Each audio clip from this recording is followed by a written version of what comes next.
നമസ്തേ, എല്ലാവർക്കും the gospel of റിയാലിറ്റിയുടെ ഒരു പുതിയ എപ്പിസോഡിലേക്ക് ഹാർദവമായ സ്നേഹം നിറഞ്ഞ സ്വാഗതം. ഞാൻ നിങ്ങളുടെ doctor Susan കോരത്ത്, life psychologist and mind wellness coach.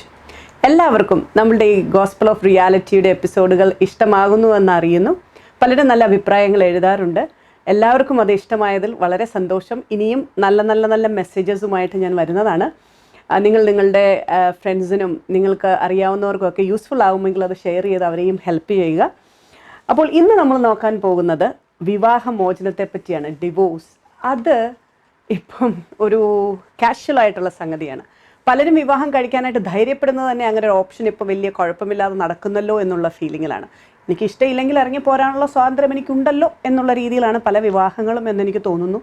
അതിന് പല രീതിയിലുള്ള ഇൻഫ്ലുവൻസസ് ഉണ്ട്, കൾച്ചറൽ അല്ലെങ്കിൽ സോഷ്യൽ, ഈ സൊസൈറ്റിയുടെ അതിൻ്റെ ഒരു നേച്ചർ മാറി വരുന്നത്, അങ്ങനെയുള്ള പല രീതിയിലുള്ള നമ്മളുടെ ജീവിത സാഹചര്യങ്ങൾ, നമ്മളിപ്പോൾ ഒരു ഗ്ലോബൽ സിറ്റിസൺസ് ആകുന്നതിൻ്റെ ഒക്കെ വ്യത്യാസങ്ങൾ അതിനകത്ത് കാണും. പക്ഷേ നമ്മൾ ലൈഫിൽ എപ്പോഴും നോക്കേണ്ട ഒരു കാര്യമുണ്ട്, നമ്മളുടെ കൾച്ചർ, നമ്മളുടെ ജീവിത രീതി അല്ലെങ്കിൽ നമ്മളുടെ സോഷ്യൽ ലേണിംഗ് ഒക്കെ എങ്ങനെയാണ്. അപ്പം ഈ ഹോളി ബുക്കിൽ, ബൈബിളിനകത്ത് പല കാര്യങ്ങളും അതിനെ വിശദമായിട്ട് തന്നെ പറഞ്ഞിട്ടുണ്ട് വിവാഹമോചനത്തെ പറ്റി. അപ്പോൾ അത് പറഞ്ഞിരിക്കുന്ന, ഞാനിപ്പോൾ എടുത്തിരിക്കുന്ന മാത്യുവിൻ്റെയും മാർക്കോസിൻ്റെയും സുവിശേഷത്തിൽ നിന്നുമാണ്. മാത്യു 19:3-10 അതിനകത്തും വിവാഹമോചനത്തെ സംബന്ധിച്ച് പറഞ്ഞിട്ടുണ്ട്. അപ്പോൾ എന്തുകൊണ്ടാണ് വന്നിട്ട് ഫരീസിയർ അടുത്ത് നിന്നിട്ട് അവനെ പരീക്ഷിക്കാനായിട്ട് ചോദിക്കുന്നത്, എന്തുകൊണ്ടാണ് മോശ പറഞ്ഞിരുന്നു നമുക്ക് വിവാഹമോചനം കൊടുക്കാമെന്ന്. അതുപോലെ തന്നെ മർക്കോസിൻ്റെ സുവിശേഷത്തിൽ ഒരു 10-ാം അധ്യായത്തിൻ്റെ 2 മുതൽ 12 വരെയുള്ള വാക്യങ്ങളും ഇത് തന്നെ പറയുന്നുണ്ട്. ഇതിനകത്ത് രണ്ടെണ്ണത്തിലുമുള്ള ഒരു വ്യത്യാസം എന്ന് പറയുന്നത്, മാർക്കോസിൻ്റെ അടുത്ത് ഭാര്യയും ഭർത്താവും ഒരുപോലെ തെറ്റ് ചെയ്യുന്നു എന്ന് പറയുന്നു. മത്തായിയുടെ അതിനകത്ത് ഭാര്യയുടെ കാര്യത്തിലേ കൂടുതലായിട്ട് പറഞ്ഞിട്ടുള്ളൂ. അതുപോലെ തന്നെ ആദ്യം മുതലേ ഇങ്ങനെയായിരുന്നില്ല, എന്നാൽ ഞങ്ങളോട് പറയുന്നു, പരസംഗം മൂലമല്ലാതെ മറ്റേതെങ്കിലും കാരണത്താൽ ഭാര്യയെ ഉപേക്ഷിച്ച് മറ്റൊരുവളെ വിവാഹം ചെയ്യുന്നവൻ വ്യഭിചാരം ചെയ്യുന്നു. അത് മത്തായിയുടെ സുവിശേഷത്തിലും പറഞ്ഞിട്ടുണ്ട്, മാർക്കോസിൻ്റെ സുവിശേഷത്തിൽ അത് എടുത്ത് പറഞ്ഞിട്ടില്ല. അപ്പോൾ ഈ ഒരു 2 കാര്യങ്ങൾ കൊണ്ടാണ് ഇത് 2 ഏരിയയും ഞാൻ എടുത്തിരിക്കുന്നത്. അപ്പോൾ നമുക്ക് ഈ ഒരു ഏരിയയിലേക്ക് കിടക്കാം. ഇതിനകത്ത് വളരെ ഇൻട്രസ്റ്റിംഗ് ആയിട്ട് പറഞ്ഞിട്ടുണ്ട്, എന്നാൽ സൃഷ്ടിയുടെ ആരംഭം മുതൽ, മാർക്കോസിൻ്റെ സുവിശേഷം 10-ാം അധ്യായത്തിൻ്റെ 6-ാം വാക്യമാണ്. എന്നാൽ സൃഷ്ടിയുടെ ആരംഭം മുതലേ ദൈവം അവരെ പുരുഷനും സ്ത്രീയുമായി സൃഷ്ടിച്ചു. ഇക്കാരണത്താൽ പുരുഷൻ പിതാവിനെയും മാതാവിനെയും വിടുകയും അവർ ഇരുവരും ഒരു ശരീരമായി തീരുകയും ചെയ്യും. പിന്നീട് ഒരിക്കലും അവർ 2 അല്ല, ഒറ്റ ശരീരമായിരിക്കും. അതിനാൽ ദൈവം സംയോജിപ്പിച്ചത് മനുഷ്യൻ വേർപെടുത്താതിരിക്കട്ടെ.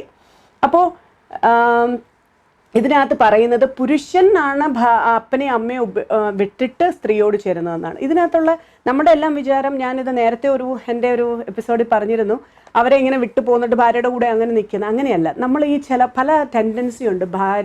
ഭാര്യയാണ് വീട്ടിലേക്ക്, ആ പുരുഷൻ്റെ ജീവിതത്തിലേക്ക് വന്ന് കയറുന്നത്. അപ്പം ഭാര്യ എന്തായാലും അവളുടെ കുടുംബത്തെ വിട്ട് കഴിഞ്ഞു. അവിടെ അങ്ങനെ ഭയങ്കരമായിട്ടൊരു ഇൻഫ്ലുവൻസ് അവൾക്ക് വരുന്നില്ല. അപ്പോൾ അവൾ ഭർത്താവിൻ്റെ കൂടെ ജീവിക്കാൻ വരുമ്പോൾ തീർച്ചയായിട്ടും സ്വന്തം അമ്മയുടെയും അപ്പൻ്റെയും മറ്റുള്ളവരുടെയും ഉപദേശങ്ങളും അവരുടെ അഭിപ്രായങ്ങൾക്കും അനുസരിച്ച് നീ ഭാര്യയോട് പെരുമാറരുത് എന്നുള്ള ഒരു ലേണിംഗ് ആണ് ഇവിടെ വരുന്നത്. അതനുസരിച്ച് നീ ബിഹേവ് ചെയ്യാൻ പാടില്ല. കാരണം നിന്നെ മാത്രം ട്രസ്റ്റ് ചെയ്ത്, നിന്നെ മാത്രം വിശ്വസിച്ച് വരുന്നത്. അതല്ലെങ്കിൽ നമ്മളിങ്ങനെ പറയണം, ഓക്കെ ഇവനെ മാത്രം വിശ്വസിച്ച് വരേണ്ട കാര്യമില്ല, അപ്പൻ്റെ അമ്മയുടെയും സ്വഭാവം നോക്കൂ, പെങ്ങന്മാരുടെ സ്വഭാവം നോക്കൂ, എല്ലാവരും നോക്കിയിട്ട് പെൺകുട്ടിയെ കെട്ടിച്ചു കൊടുക്കാം എന്നല്ല നമ്മൾ പറയുന്നത്. നമ്മൾ ആ പയ്യനെ നോക്കുന്നു, വീട്ടുകാരൊക്കെ കുഴപ്പമില്ലേ, അവളുടെ ചുറ്റുപാട് കുഴപ്പമില്ലേ, ഇവർക്ക് ഒന്നിച്ച് ജീവിക്കാനുള്ള സാഹചര്യങ്ങളും ഉണ്ടോ എന്ന് നോക്കിയിട്ടാണ് നമ്മൾ അങ്ങനത്തെ വിവാഹങ്ങളൊക്കെ സാധാരണ നടത്തുന്നത്. അപ്പോൾ അവിടെയാണ് നമ്മൾ പറയുന്നത്, അമ്മയുടെയോ അപ്പൻ്റെയോ ഒക്കെ വാക്കുകളൊക്കെ കേട്ട് അങ്ങനെ ഒത്തിരി പേരുണ്ട് ഭാര്യമാരെ അതുപോലെ തന്നെ വളരെ വിഷമഘട്ടത്തിലേക്ക് കൊണ്ടുപോകുന്ന ആൾക്കാരുണ്ട്. തിരിച്ചുമില്ലെന്ന് ഞാൻ പറയുന്നില്ല, കാണും. പക്ഷെ കൂടുതലും ഒരു ഭൂരിപക്ഷം എന്ന് പറയുമ്പോഴത്തേനും അത് അപ്പൻ്റെയും അമ്മയുടെയും ഒക്കെ വാക്കുകൾ കേട്ടിട്ട് ഭാര്യമാരെ കുറച്ച്, അല്ലെങ്കിൽ പെങ്ങന്മാരുടെയൊക്കെ വാക്കുകൾ, നമ്മൾ പറയത്തില്ല ഇൻഡോസിൻ്റെ ആ ഒരു ഇൻവോൾവ്മെൻറ്റ് വരുന്നത്, അത് ഭർത്താവിന് മാത്രമേ സ്റ്റോപ്പ് ചെയ്യാൻ പറ്റത്തുള്ളൂ. അതുകൊണ്ടാണ് പറഞ്ഞിരിക്കുന്നത്, ഭർത്താവ് അപ്പനെയും അമ്മയും വിട്ട് ഭാര്യയോട് ചേരും, അവരൊരു ശരീരമായി തീരും, ഒന്നിച്ച് അവർ ജീവിക്കുമെന്ന് പറയുന്നത്.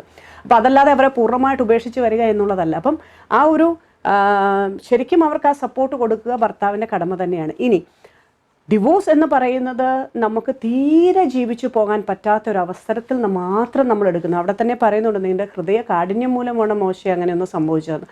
അപ്പോൾ ഇവിടെ ജീസസ് പറയുന്നത് എന്താണെന്ന് വെച്ച് കഴിഞ്ഞാൽ, ഭാര്യയെ ഉപേക്ഷിച്ച് വേറൊരാളെ വിവാഹം ചെയ്യുന്നവനും വ്യഭിചാരം ചെയ്യുന്നു, അതുപോലെ തന്നെ ഭർത്താവിനെ ഉപേക്ഷിച്ച് വേറൊരാളെ വിവാഹം ചെയ്യുന്നവനും വ്യഭിചാരം ചെയ്യുന്നു. കാരണം ഡിവോഴ്സിന് കുറച്ച് കണ്ടീഷൻസ് ഇതിനകത്ത് വെക്കുന്നുണ്ട്. 2 കാര്യങ്ങളാണ് മെയിനായിട്ട് പറയുന്നത്. ഒന്ന്, മറ്റു പുരുഷന്മാരോ സ്ത്രീയുമായിട്ടുള്ള ബന്ധം, അതായത് പരസ്ത്രീ ബന്ധം, പരപുരുഷ ബന്ധം. ഇതിനകത്ത് നമുക്ക് ഒരു കാരണവശാലും ഇവരെ വീണ്ടും ഒന്നിച്ചു കൊണ്ടുപോകാൻ പറ്റില്ല. കാരണം അത് കംപ്ലീറ്റ്ലി വിട്ടു വേറൊരാളുടെ ലൈഫിലേക്ക് അവർ കയറി കഴിഞ്ഞു. അപ്പോൾ അതിനകത്ത് തിരിച്ചു കൊണ്ടുവരിക വളരെ ബുദ്ധിമുട്ടുള്ള കാര്യമാണ്. അത് ഞങ്ങൾ മാരേജ് കൗൺസിലിംഗ് ഇരിക്കുമ്പോൾ നമ്മൾ പറയും 2 കാര്യങ്ങളാണ് ഞങ്ങൾക്ക് മെയിനായിട്ട് ഫോക്കസ് ചെയ്യാനുള്ളത്. ഈ 2 കാര്യങ്ങളുണ്ടെങ്കിൽ നിങ്ങൾ ഒന്നിച്ചു പോവുക കുറച്ച് ബുദ്ധിമുട്ടാണ്. ഒന്ന്, നിങ്ങൾക്ക് ആർക്കെങ്കിലും 2 പേർ ഒരാൾക്ക് വേറൊരു വ്യക്തിയുമായിട്ടാണ് ബന്ധമെന്നുണ്ടെങ്കിൽ അത് ഭയങ്കര ബുദ്ധിമുട്ടാണ് ഒന്നിച്ചു പോകാൻ. അത് മറ്റേയാൾ അല്ലെങ്കിൽ അക്സെപ്റ്റ് ചെയ്യണം, എനിക്ക് കുഴപ്പമില്ല പൊക്കോട്ടെ എന്ന് പറയുന്നിടത്ത് മാത്രമേ ആ ബന്ധം നന്നായി പോകുന്നുള്ളൂ. അല്ലാത്തടത്ത് ആ ബന്ധം വളരെ ബുദ്ധിമുട്ട് തന്നെയാണ്. അത് ഞങ്ങളും പറയും, okay, if you want to have a separate life then we can't say anything, because ഇയാൾ ആ രീതിയിലാണ് പോകുന്നത്. ഇനി രണ്ടാമത്തെ കാര്യം എന്ന് വെച്ച് കഴിഞ്ഞാൽ, you have real psychiatric illness. It is not just small disorders or anything, but severe psychotic എന്താ പറയുക, സ്ട്രെസ് ഡിസോർഡേഴ്സോ അല്ലെങ്കിൽ നിങ്ങൾക്ക് ഈ സ്കീസോഫ്രീനിക്കായിട്ടുള്ള അങ്ങനെ ഈ സംശയരോഗമൊക്കെ ഉണ്ടല്ലോ. അപ്പം അങ്ങനെയുള്ള കാര്യങ്ങളിലേക്കൊക്കെ വരുമ്പോഴത്തേന് വളരെ ബുദ്ധിമുട്ടാണ്. പിന്നെ അവർ ട്രീറ്റ്മെൻ്റ് ഒക്കെ എടുത്ത് അവരങ്ങനെ മാനേജ് ചെയ്ത് പോവുകയാണെങ്കിൽ കുഴപ്പമില്ല. പക്ഷേ പലരും അതൊന്നും എടുക്കാതെ ഭയങ്കര ടോർച്ചറായിട്ട് വരുമ്പോൾ നമ്മൾ പറയാറുണ്ട്, it is going to be really tough. പിന്നെ നമ്മൾ പറയുന്നത് ചില ജീവിതത്തിൽ അവർ ചെയ്യുന്ന ചില കാര്യങ്ങളാണ്. For example addictions, drug addiction, alcohol addiction, അതുപോലെ തന്നെ sex addiction, self perverted sexual addictions വരും ആൾക്കാർക്ക്. അപ്പോൾ അങ്ങനത്തെ കാര്യങ്ങളൊക്കെ സിവിയർ ആയിട്ടുള്ള കാര്യങ്ങളാണ്. Then physical abuses. കാരണം മെൻ്റലി സ്റ്റേബിൾ ആയിട്ടൊരാൾ ഫിസിക്കൽ അബ്യൂസ് ചെയ്യില്ല. അയാൾക്ക് അയാളുടെ കോപത്തെ അടക്കാനോ അയാളുടെ ഇമോഷൻസിനെ അടക്കാനോ പറ്റാതെ വരുമ്പോൾ, അയാൾക്ക് അയാളെ തന്നെ മാനേജ് ചെയ്യാൻ പറ്റാതെ വരുന്ന ഒരു ഇതിൽ നിന്നാണ് നമ്മൾ ഫിസിക്കലി അസോൾട്ടിലേക്ക് കയറുന്നത്. I cannot now I need to use my physical എന്താ പറയുക, സ്ട്രെങ്ത് ടു കൺട്രോൾ എന്ന് വരുന്നിടത്തൊക്കെയാണ് അത് വരുന്നത്. അങ്ങനെ കുറേ റീസൺസ് ഉണ്ട്. അങ്ങനത്തെയുള്ള മേജർ റീസൺസ് അല്ലാതെ എനിക്കിനിപ്പോൾ ഒത്തുപോകാൻ പറ്റത്തില്ല because I lost my love, ഇങ്ങനെയൊക്കെ പറഞ്ഞിട്ടൊക്കെ ചില കാര്യങ്ങൾ വരുന്നു. അല്ലെങ്കിൽ പിന്നെ പുതിയതായിട്ട് വരുന്ന പല കുറ്റങ്ങൾ കണ്ടുപിടിച്ചുകൊണ്ട് ഇതങ്ങനെയല്ലായിരുന്നു ഇപ്പം ഇങ്ങനെയായി, അങ്ങനെയുള്ള കാര്യങ്ങളിലൊന്നും നമുക്ക് divorce is not a right option. അത് തന്നെയല്ല, അത് നമ്മൾ പറഞ്ഞല്ലോ, നമ്മളൊരു വിവാഹത്തിലേക്ക് കിടക്കുമ്പോൾ തന്നെ പല രീതിയിലുള്ള കമ്മിറ്റ്മെൻറ്റ്സും പല രീതിയിലുള്ള കാര്യങ്ങളുമായിട്ടാണ് വരുന്നത്. അപ്പോൾ ഒരു വിവാഹബന്ധം വൈ, വാട്ട്, ഹൗ എന്നുള്ളത് നമുക്ക് വേറെ എപ്പിസോഡ് തീർച്ചയായിട്ടും ഞാൻ സംസാരിക്കുന്നതായിരിക്കും. പക്ഷേ ഇപ്പോൾ നിങ്ങൾ ചിന്തിക്കേണ്ട ഒരു കാര്യം, ഡിവോഴ്സ് ഒരിക്കലും നിങ്ങൾ ഒരു ഓപ്ഷനായിട്ട് വെച്ചുകൊണ്ട് വിവാഹ ജീവിതത്തിലേക്ക് കയറരുത്. ഈ ഡിവോഴ്സ് എന്ന് പറയുന്നത് ഒരു ലാസ്റ്റ് നമുക്ക് പറ്റില്ല, ഇനി ഒരു കാരണവശാലും പറ്റില്ല എന്നുള്ള രീതിയിൽ പോകുമ്പോൾ നമ്മൾ എടുക്കുന്ന ഒരു കാര്യമാണ്. അതല്ലാതെ എനിക്ക് തന്നെ ജീവിക്കാൻ അറിയാം, എനിക്ക് പൈസയുണ്ട്, എനിക്കാരെയും ആരുടെ കീഴിൽ കിടക്കേണ്ട കാര്യമില്ല എന്നൊക്കെ പറയുന്ന രീതിയിലുള്ള ഒരു അപ്രോച്ച് ശരിയായ കാര്യമല്ല. കാരണം എപ്പോഴും നമ്മൾ നോക്കണം, 2 ഇൻഡിവിജ്വൽസ് എപ്പോഴും 2 രീതിയിലാണ് പെരുമാറുക, 2 രീതിയിലാണ് ചിന്തിക്കുക. നിങ്ങളെപ്പോഴും അഭിപ്രായ വ്യത്യാസങ്ങളുണ്ടാകും. മാരേജ് എന്ന് പറയുന്നത് കോൺസ്റ്റൻറ്റ് വർക്കിംഗ് ആണ്. Continuously you working on your marriage. Constant working ഇല്ലാത്ത ഒരു മാരേജും നന്നായിട്ട് പോകാനായിട്ട് പറ്റത്തില്ല. അതിനകത്ത് ഇമോഷണൽ മെച്യൂരിറ്റി ശരിക്കും വേണം, നല്ല റെസീലിയൻസ് പവർ വേണം, മെൻ്റൽ ടഫ്നെസ് വേണം, നിങ്ങളുടെ ഡിസിപ്ലിൻ വേണം, അങ്ങനെ പല അങ്ങോട്ടും ഇങ്ങോട്ടും എമ്പത്തി വേണം, അങ്ങോട്ടും ഇങ്ങോട്ടും അക്സെപ്റ്റ് ചെയ്യാനുള്ളതും, അതുപോലെ തന്നെ accept the person as he is, unconditional positive regard, ഇതെല്ലാം നിങ്ങളുടെ മാരേജസിലുണ്ടെങ്കിൽ മാത്രമേ കാര്യങ്ങൾ നന്നായിട്ട് പോകത്തുള്ളൂ. Marriage is not a surrender. ചില ആൾക്കാർ വിചാരിക്കും ദൈവം അങ്ങനെ പറഞ്ഞിട്ടുണ്ട്, അല്ലെങ്കിൽ എന്നോട് ഇവരിങ്ങനെ പറഞ്ഞിട്ടുണ്ട്, നമ്മൾ ഇച്ചിരി അങ്ങനെ ചെയ്യണം, ഇങ്ങനെയൊന്നുമുള്ള കാര്യങ്ങളല്ല. It is not a surrender, it is a very complementary റിലേഷൻഷിപ്പാണ്. അപ്പോൾ അതനുസരിച്ച് പോകാൻ നിങ്ങൾ നോക്കണം. എന്തെങ്കിലും പ്രശ്നങ്ങളുണ്ടെങ്കിൽ തീർച്ചയായിട്ടും അത് സോർട്ട് ഔട്ട് ചെയ്യണം. അല്ലാതെ അതിങ്ങനെ വെച്ചുകൊണ്ടിരുന്നിട്ട് ഇനിയിപ്പോൾ ഡിവോഴ്സ് മാത്രമേ ഉള്ളൂ, ഇനി ഒരു കാര്യം, ഇനി I am not going to compromise on it. വളരെ സ്ലൈറ്റ് ആയിട്ടുള്ള ഇഷ്യൂസൊക്കെ ഡിവോഴ്സിലേക്ക് പോകുന്ന കാണുമ്പോഴത്തേനും നമുക്ക് തന്നെ വളരെ സങ്കടം തോന്നാറുണ്ട്.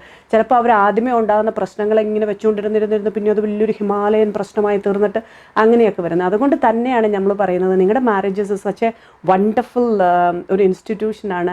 അതിനകത്തുനിന്ന് നിങ്ങളൊരു ഫാമിലി ഉണ്ടാക്കുന്നു, നിങ്ങളിൽ നിന്ന് കുട്ടികൾ വരുന്നു, അങ്ങനെ വളരെ മനോഹരമായിട്ടുള്ള ഒരു കാര്യത്തെ നിങ്ങൾ വെറുതെ അത് നശിപ്പിച്ച് കളയരുത്. അതുകൊണ്ട് തീർച്ചയായിട്ടും ഇങ്ങനെ സീരിയസ് ആയിട്ടുള്ള കാര്യങ്ങളുണ്ടെങ്കിൽ മാത്രം നിങ്ങൾ നോക്കേണ്ട ഒരു കാര്യമാണ് ഡിവോഴ്സ്. അതല്ലാതെ സില്ലി കാര്യത്തിലേക്ക് കയറിയിട്ട് അങ്ങനെ ചെയ്യരുത്.